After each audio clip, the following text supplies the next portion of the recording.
Um milionário fingiu ser pobre ao conhecer uma garota. Ele não esperava pelo que ela faria depois.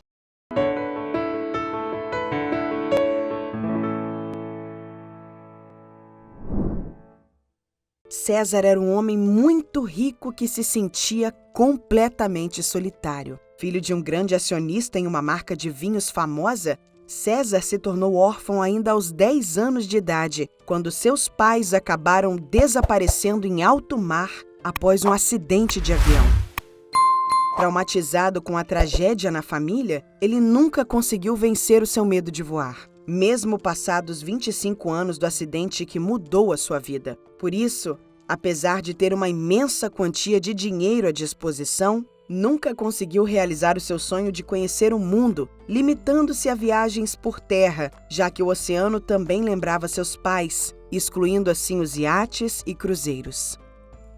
César vivia na cidade de Belo Horizonte, Minas Gerais, e sempre que queria mudar os ares, corria até a estação ferroviária e comprava passagens para o Espírito Santo, já que existe um trem de passageiros diários nessa rota.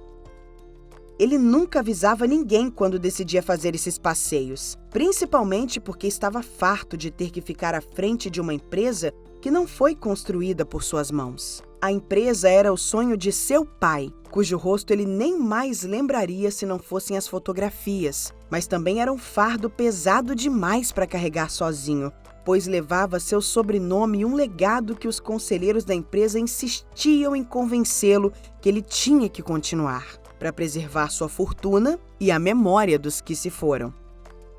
Havia um misto de culpa e remorso no coração de César toda vez que ele pensava em vender tudo e começar uma nova vida do zero. Sentia até mesmo vergonha quando dizia isso em voz alta, pois ninguém parecia disposto a apoiá-lo nessa decisão, e muito menos escutar o que ele realmente queria fazer da vida. Apesar do seu trauma, César amava viajar e tirar fotografias. Também amava pintar quadros que nunca mostrava a ninguém, e por isso comprou uma casa à beira da praia, para assim ter um lugar acessível para passar o seu tempo e se libertar das amarras que o mundo corporativo o obrigava a suportar. Certo dia, César acordou com os raios de sol entrando pela janela do seu apartamento e olhou para o relógio, que marcava 7 da manhã. Como fazia todos os dias, ele se levantou, fez seus alongamentos antes de tomar banho, escovou os dentes e foi trabalhar. Ao chegar na empresa, ele foi surpreendido por um monte de balões de festa e uma enorme quantidade de acionistas da empresa, sendo que a maioria deles ele nem conhecia. Todos eram homens velhos e cheios de ambições, homens de diversas partes do país que estavam ali apenas para bajular o herdeiro com a maior porcentagem sobre a empresa. Foi então que César lembrou-se que era dia de seu aniversário de 35 anos, e isso assustou. Ele não tinha se dado conta de como sua vida estava passando tão rápido, e mesmo tendo todos os recursos do mundo, ele estava vivendo a vida que os outros queriam e não estava seguindo seu próprio coração.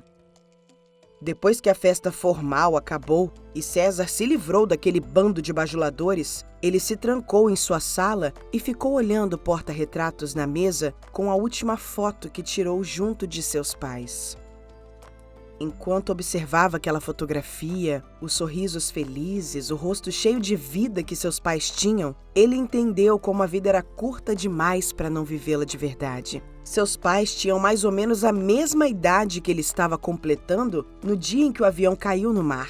E certamente, se estivessem com ele naquele instante, não desejariam vê-lo trancafiado em um escritório, jogando fora o tempo valioso de sua vida, algo que o dinheiro jamais poderia comprar e trazer de volta. César abriu o site da ferroviária e comprou uma passagem para o litoral, decidido a fazer uma viagem sem volta. No dia seguinte, ele acordou bem cedo e nem mesmo fez as malas. Apenas colocou algumas peças de roupa em uma mochila, pegou sua carteira cheia de cartões de crédito e débito e pegou o trem rumo à Vitória, pensando nos quadros que ainda poderia pintar. O trajeto de trem entre Minas e Vitória é bem longo e a viagem leva mais ou menos 13 horas de uma ponta a outra. Mesmo assim, César estava feliz e animado por deixar tudo para trás, sem se importar com o que os outros iam dizer. Durante a rota, o trem parava em diversas estações para receber novos passageiros. Já estavam na metade do caminho quando a máquina freou nos trilhos de uma estação bem pequena em uma zona rural e algumas pessoas entraram para seguirem viagem. Foi nesse instante que César viu uma moça que chamou muito sua atenção. Ela usava um vestido florido e carregava com dificuldade uma bolsa de rodinha bem grande que mal conseguia levantar para pôr dentro do trem. Ao perceber que os funcionários da locomotiva estavam ocupados demais, César levantou e foi correndo até ela e ajudou a puxar a mala um pouco antes das portas se fecharem e o trem voltou a andar. "Essa foi por pouco", ela comentou. "Muito obrigada pela gentileza." Enquanto ela agradecia, César encarou seus olhos pela primeira vez. O cabelo daquela moça eram cabelos finos e ondulados e balançavam contra a luz do vagão como se estivessem em câmera lenta. Apesar de não ter a pele cuidada e nem mesmo os perfumes e roupas caras das moças que ele costumava socializar, aquela era sem dúvidas a mulher mais linda que ele já tinha visto em toda a sua vida, mesmo com toda a simplicidade que ela carregava em seu jeito de andar.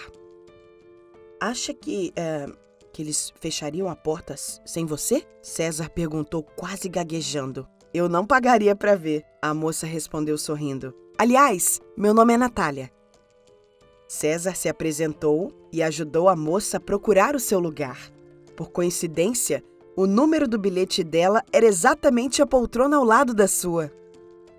Assim, eles passaram horas e horas conversando sobre as paisagens da viagem e sobre planos para o futuro. César não teve coragem de dizer quem ele era de verdade. Primeiro porque se sentiria mal em dizer que era filho de milionários que morreram no acidente de avião. E teve medo de parecer arrogante ou convencido se dissesse que era dono de uma empresa de vinhos. Por isso disse apenas que era um pintor sonhador a caminho de Vitória para tentar se encontrar. Outro motivo que ele não teve coragem de dizer algo mais sobre a sua vida é porque ele sentiu medo de afastar a moça e fazer a conversa, que estava tão agradável, terminar. Ele estava mesmo encantado com a moça e muito interessado em ouvir tudo que ela tinha para contar.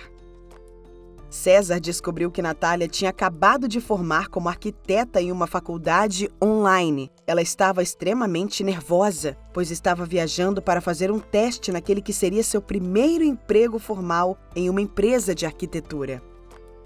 A moça estava com medo de eles estranharem seu jeito de falar, de tentarem se aproveitar dela por causa de sua falta de experiência e, principalmente, de fracassar. Segundo Natália, o teste seria feito na hora, um desenho arquitetônico que os chefes da empresa mandariam fazer para testar suas habilidades de desenho. E ela disse que só de pensar nisso dava nela vontade de chorar.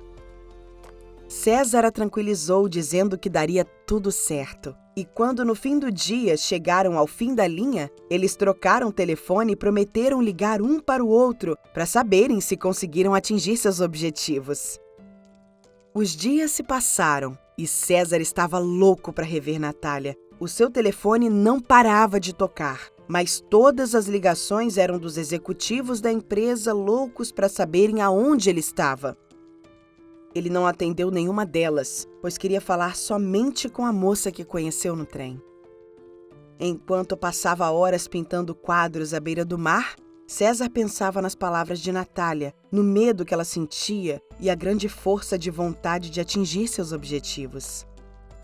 Aqueles eram sentimentos que César nunca tinha provado na vida, afinal, seus objetivos sempre foram traçados pelos outros. Isso o fez tomar coragem e fazer ele mesmo a ligação. "Pensei que nunca mais ia ligar", Natália respondeu depois de atender do outro lado da linha. "Eu não queria te deixar ansiosa. Deu certo o teste?" "Infelizmente não", Natália respondeu. Ela estava prestes a voltar para casa, pois sem o emprego não fazia sentido gastar suas economias naquela cidade. César pediu para vê-la mais uma vez e ela aceitou. Os dois se encontraram em uma praia e passaram o resto do dia conversando sem parar. Eles pareciam tão íntimos um do outro que nem mesmo viam o tempo passar. A noite chegou, a lua surgiu no céu E depois de praticamente contar a sua vida inteira, Natália ouviu de César parte de sua história. Ele não confessou para ela que era um milionário, mas contou sobre seus pais e sobre como estava sozinho no mundo. Quando se deram conta, o primeiro beijo entre o casal aconteceu e naquela mesma praia, eles passaram uma noite de amor sem se importar com o que aconteceria no dia seguinte. O amor entre os dois acabou convencendo a moça a ficar um pouco mais na cidade, e César a levou para sua casa de praia, dizendo que era a casa do seu patrão. Ali, o casal aumentou ainda mais o nível de intimidade, e a vontade de contar tudo para ela só aumentava no coração de César. Quando ele estava prestes a revelar tudo, Natália fez algo que ele não esperava. Depois de ouvir a parte da história que César contou para ela e conhecer os belos quadros que ele pintava, Natália saiu cedo em uma manhã e voltou com um envelope nas mãos. Ela avisou que tinha usado o dinheiro que sobrara de suas economias para inscrever uma das telas de César em um concurso de artes, pois ele era um grande artista que merecia ser reconhecido. Ela disse que fez isso porque percebeu nos olhos de César a tristeza de nunca fazer o que realmente queria e que por isso decidiu usar o pouco que ainda restava para realizar o sonho do homem por quem estava apaixonada. César ficou em choque, principalmente quando ela disse que isso significava que ela teria que voltar para casa, já que não tinha mais dinheiro para se manter e procurar por emprego. Ele implorou que ela ficasse um pouco mais, pelo menos para acompanhá-lo até o festival, e ela aceitou. O festival era um evento para arrecadar fundos para a reforma de um teatro, e poucos artistas apareceram para concorrer. César acabou ficando em primeiro lugar, o que deixou a moça muito feliz. Contudo, ao pegar o microfone para fazer os agradecimentos pelo prêmio, foi ele quem premiou Natália contando toda a verdade. César então revelou que, apesar de solitário e perdido no mundo, ele nunca tinha dito que era um homem pobre, mas que, mesmo assim, Natália fez por ele algo que o dinheiro nunca foi capaz de fazer. Ela o encheu de alegria, esperança e, principalmente, coragem para fazer o que sonhava e força para se libertar do passado que o prendia. Como o dinheiro do festival não foi o suficiente para reformar o teatro, César doou toda a quantia que a fundação precisava com uma condição: que Natália fosse a arquiteta responsável pela reforma. Dias depois, César vendeu todas as ações que possuía da empresa de seu pai e se mudou para Vitória para acompanhar o crescimento de Natália, uma moça que ele conheceu por acaso no trem, mas que mudou para sempre a sua vida. Se você gostou dessa história, deixe uma curtida, se inscreva no canal e ative o sininho, pois logo voltaremos com novas histórias. Um grande abraço!